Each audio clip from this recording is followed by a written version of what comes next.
טק או לחברה עצמה באופן ישיר, אז היום יש לנו את התענוג לקבל את ארנון יפה, שידבר על נושא שאמרו להאמין את כולנו, שזה The Art of Getting Things Done. אז ארנון הוא מומחה בנושא הזה, הוא גם קואוצ' פרטי, ואני אתן לו לדבר על הנושא הזה, ואני מקווה שתהנו. טוב. שומעים? כן, שומעים. טוב, שלום.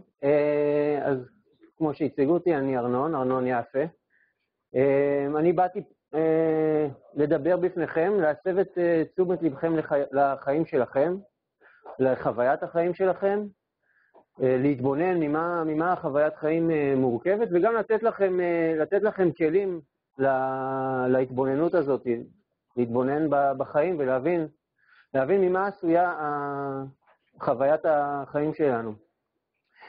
אני בן 46, אני גר בתל אביב, יש לי בן 8 עוד מעט ובת חצי שנה. אני עוסק בניהול פרויקטים ובאימון אישי, אבל זה לא תמיד היה ככה. עד לפני 4 שנים ובמשך 15 שנים אני עבדתי בחברה שעשתה יישומים של מערכות ERP, מי שמכיר, מערכות ERP, מערכות ניהול של ארגונים. אני עדיין עוסק בזה כמנהל פרויקטים עצמאי, אבל זה מה שעשיתי. הייתי מיישם, מנהל פרויקטים, סמנכ"ל תפעול, מנכ"ל, וכשנכנסתי לתפקיד של מנכ"ל, אז לקחתי מאמנת אישית כדי שתעזור לי להיות מנכ"ל טוב יותר. ואני זוכר שאחת השאלות הראשונות במפגשים הראשונים שהיא שאלה אותי, מה החזון של החברה? ואמרתי לעצמי, ישבתי ככה מולה, מה החזון של החברה? לא יודע, מה החזון שלי לעצמי? אין לי מושג. והתהליך הזה התחיל איזשהו תהליך של התבוננות שלי בחיים שלי, מה חשוב לי בחיים, איך הגעתי לאן שאני הגעתי ולאן אני רוצה, והאם אני מרוצה, ובכלל מה זה להיות מרוצה. ועשיתי שם תהליך של התבוננות, של שאלת שאלות, שאני לא אגיד בסופו של התהליך, כי זה מסוג התהליכים שהם מתחילים, אבל הם אף פעם לא נגמרים, אבל איפשהו 2 לתוך התהליך הזה עזבתי, הלכתי להיות עצמאי, וגם מה שקרה בתוך התהליך הזה, כשהתבוננתי בחיים שלי, ושמתי לב לדברים, וגם עבדתי על דברים, אז זה מאוד מאוד מאוד שינה את האופן שבו חוויתי את חיי, ואמרתי, וואלה, אם אני אוכל לעשות את אותו דבר, כמו שמה שזה עשה עבורי עבור אחרים, אז אני בן אדם מאוד מאושר, וזה מה שאני עוסק בזה היום. אני גם מנהל, גם עוסק באימון אישי, ומאוד נהנה מהשילוב הזה, עובד עם מבוגרים, עובד עם בני נוער. אז אני מקווה שמתוך ההרצאה הזאת אתם תקבלו קצת מתוך הכלים האלה כדי להסתכל. הרבה פעמים אנחנו ככה בתוך שגרת חיינו רצים ולא תמיד עוצרים רגע להסתכל. לא יש לי תשובות לשום דבר, אבל כן יש לי כלים שבעזרתם אפשר לשאול את השאלות ולהתבונן על דברים. ואני מקווה שתפיקו מזה ותהנו. אז כולנו רוצים להצליח בחיים. כל אחד להצלחה יש פרשנות שלו, אבל כולם רוצים להצליח. ותהה הפרשנות הזאת אשר תהה, אני די בטוח שרוב האנשים רוצים שעם ההצלחה הזאת גם יבוא שקט נפשי, רווחה אישית, איזושהי תחושת סיפוק של חיים מלאים ומשמעותיים, ואיזושהי הרמוניה, איזון בין משפחה וקריירה ועוד כהנה וכהנה, תזונה, ספורט. לפעמים זה הולך והכל עובד, ואנחנו מרגישים ככה שעל הגל, ולפעמים הולך לנו מאוד מאוד טוב בתחום אחד, ואנחנו מרגישים שאולי יש איזה מחיר בתחום אחר, אולי קריירה על חשבון משפחה על חשבון קריירה, כל מיני. יש איזשהו עובד בתחום אחד ואולי לא עובד בתחום אחר, ואולי לפעמים גם לא עובד לא פה ולא פה. ולפעמים גם יכול להיות שנראה שהכל בסדר, והכל עובד, ובאמת, ואז פתאום החיים מביאים את הדברים שהחיים ככה יודעים מדי פעם להביא, קשיים כאלה ואחרים, יש מחלות, תאונות, כל מיני דברים שהחיים יודעים להביא, ואז אנחנו מחפשים לפתור, מחפשים לשנות, מחפשים, מחליפים מקום עבודה, אולי נחליף את מקום העבודה, מתגרשים, מתחילים פרק ב', עוברים מקום, משנים קריירה, כל מיני שינויים, אבל בסופו של דבר, לאורך זמן, חוויית החיים היא אותו דבר. אז החלפנו מקום עבודה, אוקיי? אז אולי נפרדנו מהחבר או מהחברה, אולי סוף סוף מצאנו זוגיות, אבל חוויית החיים לכשלעצמה לא משתנה יותר מדי. וזה כי השינויים האלה שאנחנו עורכים במטרה אולי לסדר, לחוות, זה לא עובד, אוקיי? זה לא עובד. ואני רוצה להפנות את תשומת לבכם לכמה פרמטרים שצריך להסתכל עליהם, כל אחד בחייו שלו, ודרך זה אולי לקבל תובנות גם לחיים שלכם. תחשבו, אני מבקש תחשבו על נניח אתמול בערב. כמה מכם יש לכם ילדים? יפה, די הרבה, אוקיי? תחשבו אתמול בערב, או אחרי הצהריים, הגעתם הביתה, נכנסתם בדלת, אולי הילדים היו ערים, אולי הם היו ישנים, אולי בן זוג, בת זוג חיכו לכם. כשאתם נכנסתם בדלת, את מי המשפחה שלכם פגשה? מי אתם הייתם? איזה בן אדם נכנס בדלת? בן אדם שמח, בן אדם נינוח, בן אדם טרוד, עסוק, בן אדם אוהב, מי היה שם? מי זה הבן אדם? מי הייתם כשעמדתם לפני הדלת, פתחתם ונכנסתם? מי הייתם, או מי אנחנו, זה מושג שאנחנו קוראים לו ההוויה. ההוויה שלנו. ההוויה שלנו זה אומר את מי אנחנו שאנחנו פוגשים, איזה אדם פוגשים, שפוגשים אותנו. מי אני בעולם הזה? אני טרוד, אני כועס, אני נינוח, מי אני? שאלה מאוד מאוד משמעותית, וכמו שאתם תראו בהמשך, למי אני בעולם, מי אני מסתובב, מי אני בוחר להיות בעולם הזה, יש השפעה עצומה, אולי החשובה ביותר, על החוויה של החיים שלנו. אנחנו מחלקים את ההוויות בגדול לשני סוגים. שני סוגים של הוויות. יש הוויות שהן, אני קורא לזה מרחיבות נשימה. אני אוהב, אני אותנטי, אמיץ, בהיר, בטוח, חומל, ישר. אפשר לקרוא לבד את הרשימה. יש גם הוויות אחרות, הוויות שהן מקבצות, כועס, פגוע, נעלב, אני זהיר. זהיר זה גם הוויה, מישהו שהוא הולך על ביצים, הוא לא אומר דברים, שמה מה יחשבו, או מה יקרה אם אני אגיד, אני מקובץ, נזהר. בן אדם שהוא נסער, בן אדם שהוא מנצל, בן אדם שהוא מנוצל. שימו לב שההבחנה בין ההוויות, איך עשיתי את ההבחנה בין ההוויות? לפי מה חילקתי את הקטגוריות? לפי התחושה בגוף. שימו לב, אני לא עושה פה חלוקה של טוב ורע. אני לא אומר זה טוב וזה רע. יש לדברים, להוויה, למי שאנחנו, ולאיך שזה בא לידי ביטוי באופן שבו אנחנו מתבטאים, זה גם בא לידי ביטוי באופן שבו אנחנו קולטים אנשים אחרים.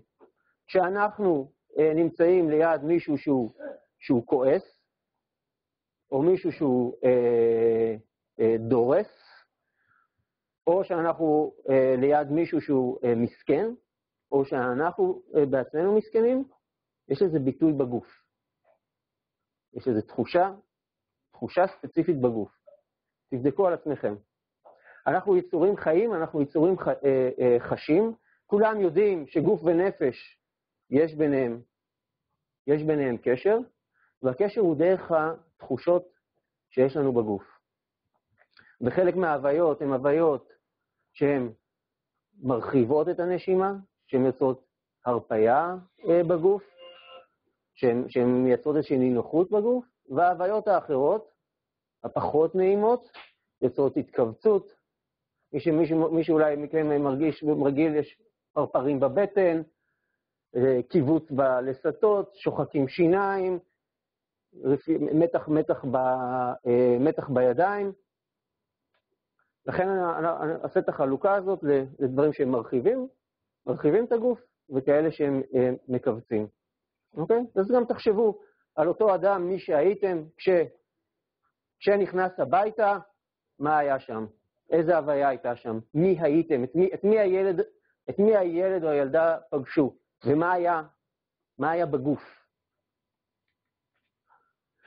ההוויה היא גם באה לידי ביטוי בתקשורת. כמו שאתם יודעים, המסרים שאנחנו מעבירים, חלקם זה במילים שאנחנו אומרים, חלקם הגדול מאוד זה בכלל לא בטקסטים, לא במילים. אנחנו יכולים להגיד את אותו משפט, והוא יקלט בצורות אחרות לגמרי. אני גם יכול להעביר או לקלוט מסר בלי מילים בכלל. נכון? אתם יכולים להסתכל, אמרתם, יש לכם ילדים, תינוקות. תינוק בין שבועות ספורים, קולט הוויה. יודעים אם אנחנו נינוחים או אנחנו עצבניים, מרגישים את זה. אנחנו גם מרגישים אנשים אחרים. אנחנו יושבים בישיבה, הרבה פעמים אתם בישיבה, או אתם נפגשתם עם מישהו, נשאל אתכם מה נאמר בשיחה, ברוב המקרים לא תזכרו. לא תזכרו מה היו המשפטים, מה נאמר, מה היו המילים. מי זוכר? אבל מה הפגישה השאירה בכם? מה הייתה האווירה בפגישה? מי היה הבן אדם מולכם? לא מי היה, איזה טייטל היה לו, או מה היה שמו. איזה אדם היה? היה מולי אדם ענייני, נינוח, קשוב? היה בן אדם קצר, עצבני, היה כל הזמן בטלפון שלו? את זה אתם תזכרו. מה הייתה האווירה? אז ההוויה, מי שאנחנו, מאוד מאוד מאוד משפיע בתקשורת שאנחנו מקיימים. ומכיוון שאנחנו יצורים חברתיים, ובעצם כל מה שאנחנו משיגים, כמעט כל מה שאנחנו משיגים, אנחנו משיגים ועושים ומשפיעים דרך תקשורת בין אישית ומערכות יחסים עם אנשים, ומה שעובד בתוך המערכות יחסים עם אנשים זה מי אנחנו שם, איזה אנשים אנחנו שם. אז מי אנחנו ומי פוגשים, שפוגשים אותנו, יש לו השפעה עצומה על כל מה שקורה בחיים שלנו. איך אני בא למשא ומתן? מי אני בא למשא ומתן? איך אני בא לשיחה עם הילד? איך אני מדבר עם בת הזוג שלי? אפשר גם להרגיש את הכוונה. אתם יודעים, מכירים את זה שאפשר להרגיש אם בן אדם הוא כנה איתנו או לא, למרות שהוא יכול להעמיד את כל ההצגה. יש משהו שאפשר להרגיש אותו בהוויה, בעזרת אינטואיציה. אתם יודעים מה זה אינטואיציה? אינטואיציה גם עוברת דרך תחושות הגוף. משהו מרגיש לי, משהו חש לי, לא נכון בגוף עם הסיטואציה הזאת, או משהו מרגיש לי דווקא טוב. ללמוד להקשיב לאינטואיציה, שהאינטואיציה עובדת על החישה הזאת של ההוויות, וללמוד להקשיב לגוף, ללמוד לשים לב. אני מקובץ עכשיו, איך הנשימה שלי? אני נושם עמוק או שאני נושם קצר? הדופק גבוה, אני מזיע, חם לי, קר לי. הגוף שלנו כל הזמן עובד, התחושות כל הזמן עובדות, והן כל הזמן מגיבות להוויה הזאת. אני יכול להסתובב בעולם מודע להוויה שלי, ויכול להיות אתם מכירים? נוסע, סופר, עצבני, כועס על כולם, לא בקשר בכלל. ואני מייצר, אני משדר, מייצר את התוצאות הבאות שלי. אז ההוויה היא עומדת במרכז של הרבה מאוד דברים. ההוויה משפיעה על מערכות היחסים שלנו. ההוויה משפיעה, היא עומדת בבסיסה של איך אנחנו מגיבים למצבים. מי אני כשיש כעס במרחב שלי? הילד שלי קם בבוקר, עצבני, לא רוצה ללכת לבית ספר. מי אני? מי אני בסיטואציה הזאת? אני לחוץ, אני עיקש, אני נלחם, אני קשוב. מי אני? משהו להסתכל עליו. ההוויה גם, ותכף אני אעבור על התחומים האלה, ההוויה גם משפיעה, או באה לידי ביטוי, באיך מי אני מול הישגים שלי והעשייה שלי בחיים. ותכף אני אסביר את זה. אז ההוויה, יש מושג אחד שאני רוצה להעביר לכם פה, זה המושג הזה של ההוויה, ואיך זה עובד בתוך החיים שלנו, ולהזמין אתכם כל הזמן להסתכל. מי אני? בכל אינטראקציה, זה בעצם בכל רגע ורגע בחיי. הוויה במערכות יחסים. הוויה שואל לכם שאלה, איך אתה עם אשתך? איך המערכת יחסים שלכם? איך אפשר למדוד את זה? זה מדיד? זה בכלל אפשר למדוד את זה? כן, אפשר למדוד את זה, ואני אתן לכם כלי. מה זה? לא תלוי את מי אתה שואל, תלוי מה אתה שואל. והשאלה לשאול, יש פה שתי שאלות. אם אתם רוצים להעריך, לבדוק את מערכות היחסים שלכם, עם כל בן אדם, תשאלו שתי שאלות. מי אני עבור האחר, ומי האחר עבורי. אוקיי? והתשובות, מתוך העולמות האלה, כן? אפשר להביא עוד. מי אני עבור אשתי? איזה הוויות היא חובה? מי עבורי? אני רוצה להגיד לכם שהתרגיל הזה הוא תרגיל משנה חיים. אני לקחתי, אנחנו לא נעשה את זה פה, אני חשבתי לתת את התרגיל לתוך ההרצאה, ואמרתי, אני אאבד אתכם, אבל כן, קחו לעצמכם, כל אחד עם עצמו מתישהו, מציירים מעגל, כמו פיצה כזאת, אוקיי? על כל פלח בפיצה, תרשמו שם, שמישהו קרוב לכם, כל הקרובים שלכם. ההורים, האחים, האחיות, הילדים, הבן, בת זוג. ועבור כל אחד וכל פלח בפיצה. מי אני עבורו? איך שאני רואה את זה, כן? לא צריך רק לשאול. איך אני תופס את עצמי? מי אני עבורו, עבורה? מי הוא עבורי? יש להניח שלא תאהבו את כל מה שיעלה לכם שם בתוך הפיצה הזאת, וזה משהו להתחיל לעבוד עליו. כי הדבר הזה הוא קובע את חוויית חיינו.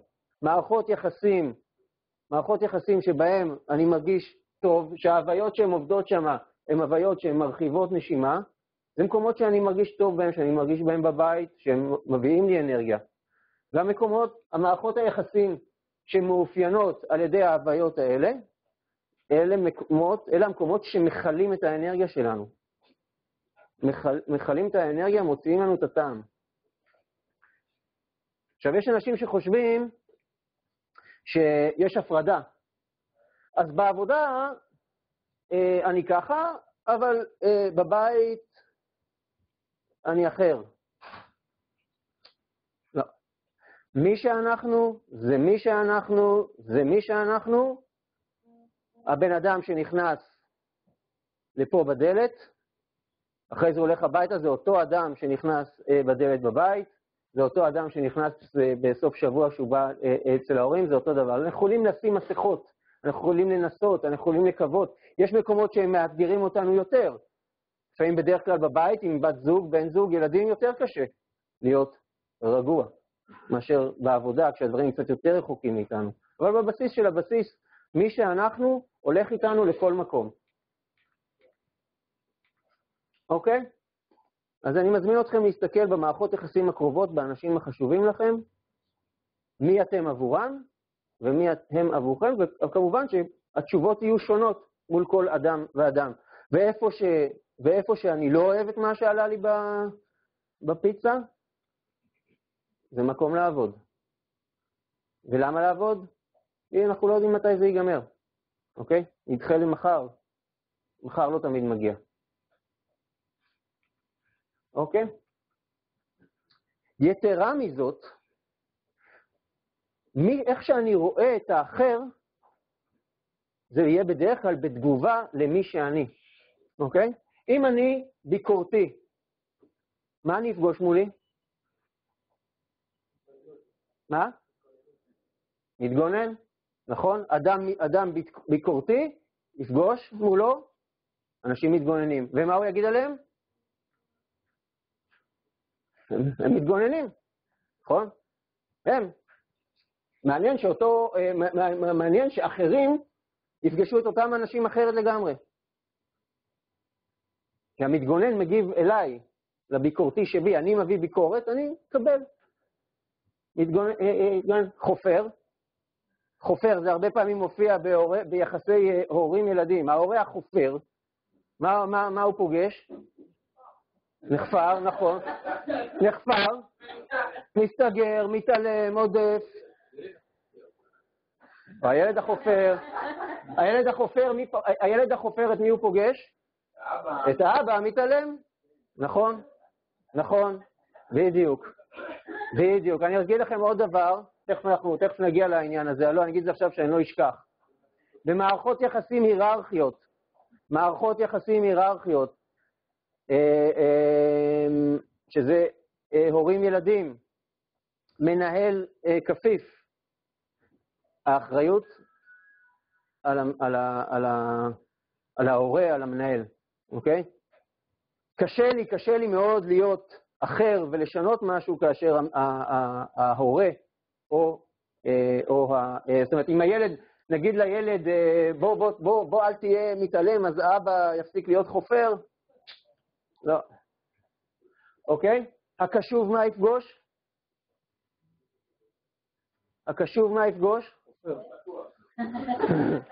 את המשתף או את הפתוח, נכון? וכן הלאה. הסחית מאוד מאוד מאוד מאוד מצוי, המון בעסקים. הסחית, מה יפגוש? מה? את האופורטוניסט, את הסחטן, נכון? כשאני מפחד, כשאני במשא ומתן ואני מפחד, אוי ואבוי אם אני לא אזכה בעסקה הזאת. וואי, מה יקרה? אני חייב את הדבר הזה. אני סחית, אני אפגוש את הסוחט, את המנצל.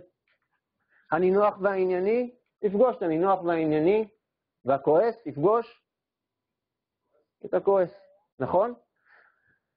מי שאנחנו פוגשים, זה השתקפות של מה שאנחנו מביאים, וזה כל פעם אחר פעם מוכיח את עצמו. כל הטענות האלה שיש לנו כלפי האחרים, על ההיא ועל ההוא, ועל הילד ועל האישה, השתקפות. אוקיי? אם אתם רוצים לדעת מי אתם מול האחר, שאלו אתכם איך אני חווה אותו.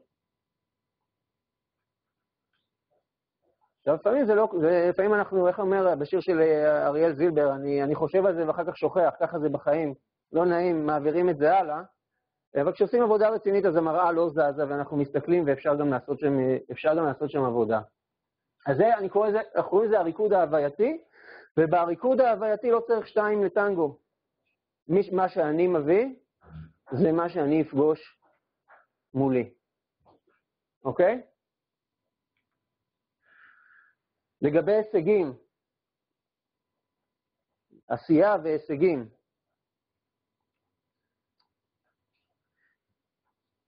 אני רוצה להיות מנכ"ל. למה אני רוצה להיות מנכ"ל? אם תהיה מנכ"ל, איך זה ישפיע על חייך? מי תהיה כאדם? וואלה, לא חשבתי על זה. אולי אני יותר בשליטה. כך חשבתי. אני גיליתי שלא, אוקיי? השאלה היא, מה הדברים שאנחנו רוצים, מה אנחנו רוצים, ולמה אנחנו רוצים למה אנחנו רוצים אותם? כשתהיה לי זוגיות, סוף סוף, אני אוכל להרגיש שלם או שלמה. כשאני אקנה בית, כשיהיה לי בית, אני אוכל להרגיש בטוח מבחינה כלכלית, כשאני אפטר מהמשכנתה. אנחנו חושבים ככה, כשיהיה לי, אז אני אהיה. אנשים יודעים להשיג דברים, בסך הכל אנשים הולכים, משיגים, עושים דברים, יש הרבה צ'קליסטים, ומה אתם אומרים, זה קורה? זה משפיע באמת? כשקונים את הבית, אז הדאגות הכלכליות נעלמות? כשמקבלים העלאה במשכורת, פתאום הכל בסדר, רגועים?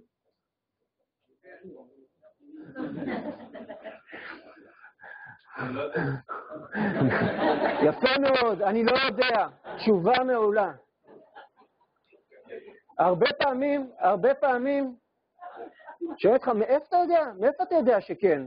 והתשובה תהיה, אני לא יודע. כשאני, במשכורת הזאת לא, אבל עוד שנתיים, וכשאני אקבל את העלאה במשכורת, אני ארגיש בטוח. אז זה לא קורה. ואז נשאל את השאלה הבאה. למה צריך לקנות את הבית כדי להרגיש בטוח? מה מונע ממני להרגיש בטוח עכשיו, כאן ועכשיו? למה כשתהיה לי זוגיות אני ארגיש שלם או שלמה? אתם יודעים מה קורה למישהו שהוא מרגיש שכשתהיה לו זוגיות הוא ירגיש שלם או שלמה? זה הופך אותנו לנידי. אני צריך את הזוגיות הזה, זה חסר לי. ומה קורה לאנשים שהם נידי, שהם תלותיים? זה מרחיק מהם. בדיוק ההפך קורה. בדיוק ההפך קורה. זה עובד ככה. כשאני אהיה שלם עם עצמי, אז אני אדע לבחור את הדברים שאני באמת רוצה לעשות, או הדברים שהם חשובים לי. אבל ההוויה, מי אני רוצה להיות, היא צריכה לבוא מתוכי פנימה, היא לא תלויה בדברים חיצוניים לי. זה שהם הדברים החיצוניים לי, זה סוג של, זו אשליה. אומרים, יש כזה, אני יושבת חוצות שאני תמיד רואה באלון, זה שאתה נושם לא אומר שאתה חי. אלפא רומאו. אין לך את האלפא רומאו, אתה לא יכול להיות מאושר. אנחנו חיים בתרבות כזאת. זה שעוד לא קנית את הג'יפ, קונים את הג'יפ, אבל החוויה לא משתנה. אוקיי? והשאלה, וזה מקום טוב לשאול. הדברים האלה שאני רוצה, הרשימה, ולכל אחד יש בראש את הרשימה שלו, עוד תרגיל. קודם דיברנו על התרגיל של המעגל, של המערכות יחסים, עכשיו תרגיל נוסף, לא לעכשיו. אחר כך, כל הדברים שאני רוצה. לידם שאלה, כשהדברים האלה יקרו, מי אני אהיה כאדם? איך זה ישפיע על חוויית חיי? שאלה ליד זה? מאיפה אני יודע את זה? מאיפה אני יודע בכלל כשזה יקרה? הייתי שם פעם, זה קרה לי? מתי בניתי את התיאוריה הזאת? אוקיי? ושאלה אחרת, נוספת, למה אני לא יכול להיות מי שאני רוצה להיות ברמה של הבינג עכשיו? אוקיי? אז זה ההוויה בכל מה שקשור בעשייה ובהישגים. אין לי שום דבר נגד צבירת רכוש ולעשות כל מיני דברים, זה נהדר. השאלה היא מאיזה מקום זה בא. כשזה בא ממקום הווייתי נכון, אז גם אנחנו נבחר את הפעולות ואת המטרות המדויקות והנכונות לנו. ואז אתם יודעים גם מה יקרה? נשיג אותם בהרבה פחות מאמץ. יש שם משהו שהוא מדויק, שהוא נכון. עכשיו אני אומר הרצאה כזאת, ואתם שומעים את זה, ויכול להיות אתם אומרים, make sense, אוקיי, אז מחר היום בערב אני אבוא הביתה, ואני רגע לפני שאני אפתח את הדלת, אני אקח נשימה עמוקה, ואני אגיד, עכשיו אני הולך להיות נחמד וחייכן. אוקיי, ואז אני אכנס הביתה, אני רואה את כל הבלגן, בדיוק הבן תופס את אחותו בשיער, רואה אותה, ומה קורה תוך שנייה? כל הקריזה עולה, נכון? כל הקריזה עולה, כל ההוויות עפות מהחלון, ויוצאת איזו צרחה איומה כזאת, אבל באתי בהוויה טובה. נכון, נכון, נכון. נכון. אז זה שאנחנו מבינים את זה ברמה הקוגניטיבית, רחוק מלשנות משהו או לפתור את זה. אוקיי? ולמה ההרגלים האלה? ויש אנשים שאומרים, מאמינים, אנשים לא יכולים להשתנות. מכירים את זה? אנשים לא יכולים להשתנות. אני גם חושב אני לא יודע אם אנשים לא צריכים להשתנות, אני לא חושב שיש מה לשנות. אוקיי? יש יותר מה להכיר את עצמנו, את המנגנונים שלנו. אתם יודעים למה ההרגלים הם כל כך חזקים? למה כוחו של הרגל כל כך חזק? שוב, זה חוזר דרך החוויות הגופניות, התחושות. כשאני נכנס הביתה, ועכשיו יש בלגן, והאח מרביץ לאחותו, ויש צרחות, מה מגיב ראשון? הגוף. העצבים, מי שאמר עצבים, נכון? זה משהו שאני מרגיש אותו בגוף. עכשיו, אנחנו לא ערים לזה. אנחנו לא רגילים להסתכל על זה, אנחנו לא קשובים לזה. אנחנו בכלל לא מודעים שזה קורה. אבל התגובה הראשונית, כשקורה משהו במרחב שלנו, כשמישהו עושה משהו, מישהו אומר משהו, מישהו לא אומר משהו, או מישהו לא עושה משהו, הדבר הראשון שמגיב, זה הגוף. יכול להיות שאיזשהו מתח פה. רצית לשאול משהו? מה זה? אמרו לי שהמוח מוביל ראשון, יש, המוח הוא חלק מהגוף, והמחקרים מראים שההבדלים לכאן ולכאן הם במילי שניות, אוקיי? בחלקיקי שנייה. זאת אומרת, הרזולוציה הזאת, האם עברה לי מחשבה או שחשתי תחושה בגוף, מה בדיוק שם קרה קודם, זה לא משהו שאנחנו יכולים למדוד אותו, אוקיי? אבל יש מיד, לפחות בחוויה, במה שאנחנו יכולים לחוות, מיד מופיעה חוויה בגוף. איזשהו קיבוץ, כל אחד והחוויות האופייניות שלו. אצלי זה השרירי לסתות מתהדקים. ככה שרירי לסתות והידיים. לא ידעתי את זה, אבל כשהתחלתי להתבונן בזה, שמתי לב לזה. אוקיי? כל אחד והתגובה הפנימית שלו. התגובה הפנימית הזאת היא התגובה הפיזיולוגית. עשו קצת מיפוי של הדברים, למשל. אוקיי? שמו לב, מחקר, כל מיני מצבים, ומיפו איפה מופיעה הרגישות הזאת, התחושה בגוף, וגילו. עשו על זה הרבה מחקרים. כמובן שזה אינדיבידואלי, אנשים שונים מגיבים אחרת, כל אחד והתגובות שלו. איפה סיגלנו את זה, את התגובות האלה?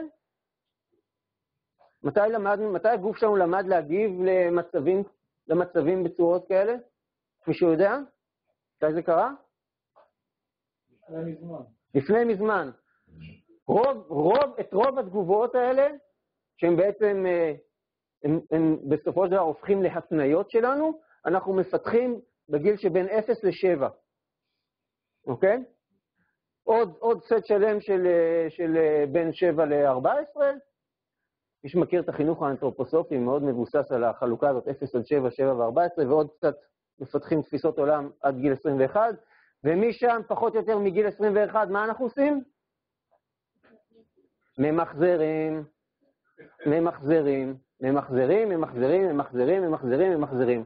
אנחנו מגיבים באותן צורות שאנחנו רגילים להגיב מילדותנו. אוקיי? האבא הזה שעכשיו נכנס הביתה ועולה לו הקריזה, ממשהו שעכשיו עצבן אותו, זה לא נולד עכשיו. זו תגובה שהוא סוחב כבר הרבה מאוד שנים. אוקיי? ולכן הרבה פעמים, כן.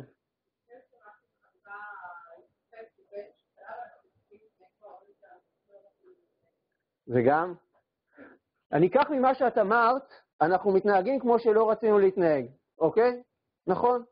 אנחנו ממחזרים, ואיך אנחנו יכולים למחזר בשתי צורות, או להעתיק או לעשות ההפך. אגב, זה מתחלק אלה שמשכפלים את ההורים שלהם, ואלה שעושים בדיוק ההפך.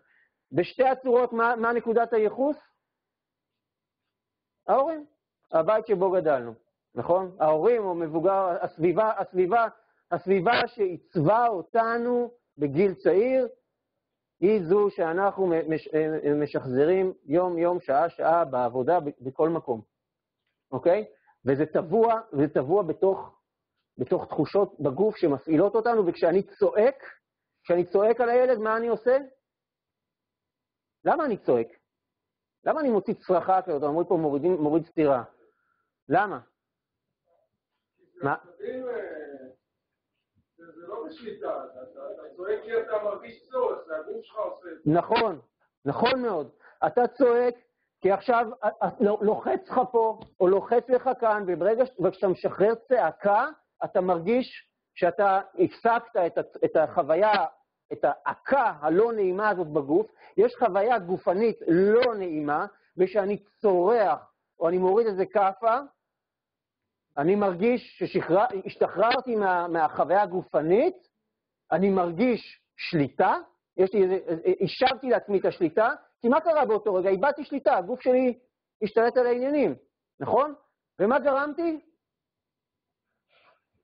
גרמתי נזק, אוקיי? גרמתי נזק. הכפה הזאת, שנים עוד נשלם את המחירים, אוקיי? הצרחה הזאת, הצעקה הזאת, שאיבדנו את השליטה. אוקיי? יש לנו בערך 3 שניות. יש לנו 3 שניות מרגע ששמנו לב, אוקיי, שאלת מה הולך פה קודם, גוף, מוח, לפעמים מציירים את זה במקביל, אבל זה קורה מאוד מאוד מהר. יש איזשהו גירוי, תגובה, ועכשיו זה ה-fight or flight החייתי הזה, ואני נוקט פעולה, יש לי 3 שניות בערך. 3 שניות לזהות את זה. איך אפשר? ואני אזכיר את הקונטקסט, אני מסביר פה את כוחו של ההרגל. אוקיי? למה ההרגלים האלה? למה אני רוצה להיות מי שאני רוצה להיות וזה לא הולך לי? אוקיי? כי יש פה מנגנון מאוד מאוד חזק, שהוא עובד, לוקח לו בערך 3 שניות, ואם אני לא מאומן, לחוש את הגוף שאני בכלל לא שם לב שזה קורה, אבל אם אני כן מאומן ואני שם לב לגוף ואני רואה את התחושה הזאת שהיא עולה בגוף, יש לי אפשרות שם לעצור.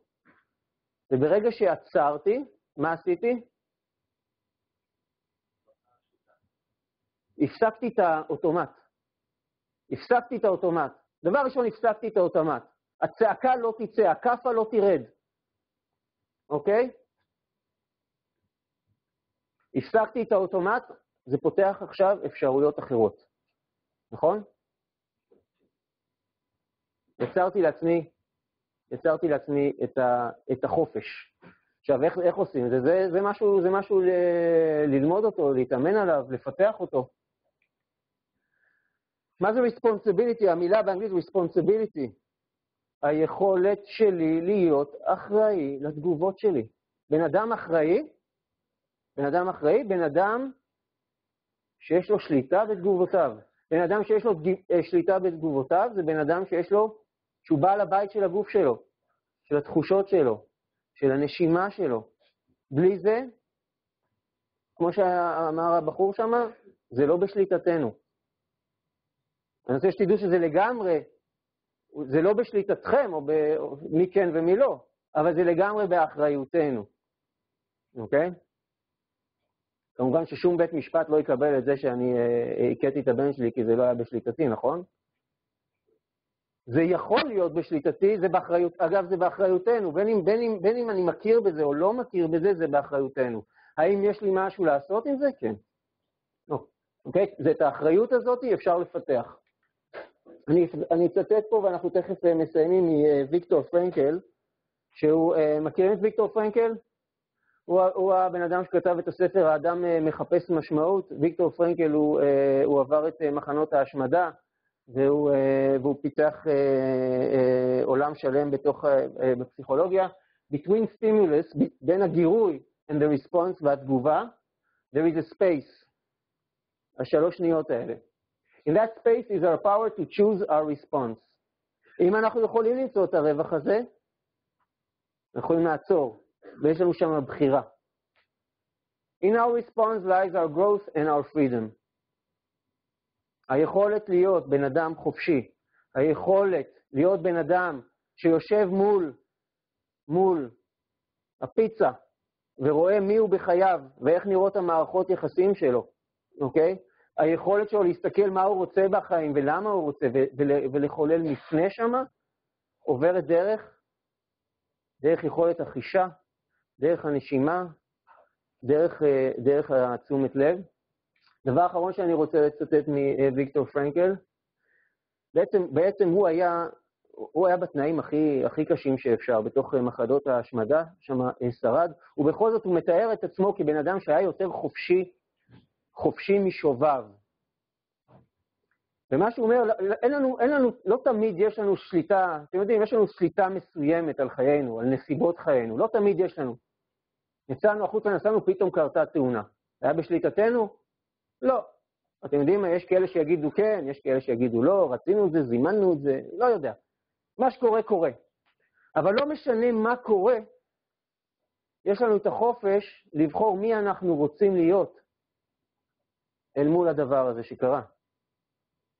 האם אני עכשיו מסתובב אבל וחפוי ראש, וחיי נדפקו ואני קורבן, או שאני יכול לראות את זה כהזדמנות, כמשהו שאני יכול ללמוד ממנו ולצמוח ממנו הלאה. הבחירה הזאת היא בחירה שלנו.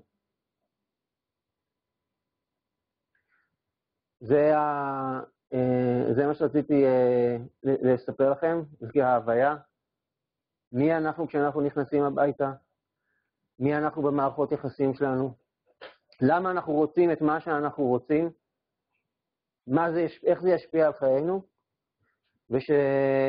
ושכל הסיפור הזה כולו בידינו. תודה רבה.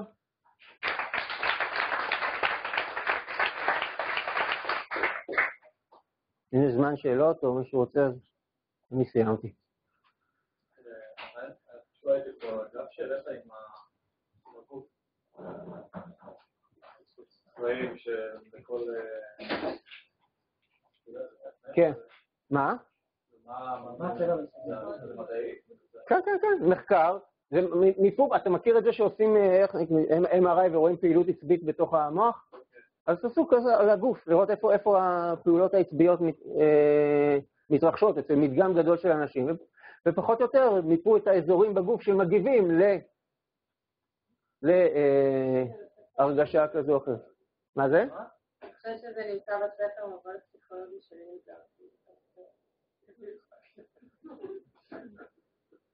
חפשו, יש הכל ברשת, אפשר למצוא הכל.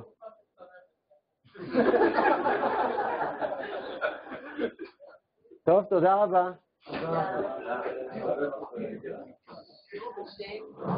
תודה.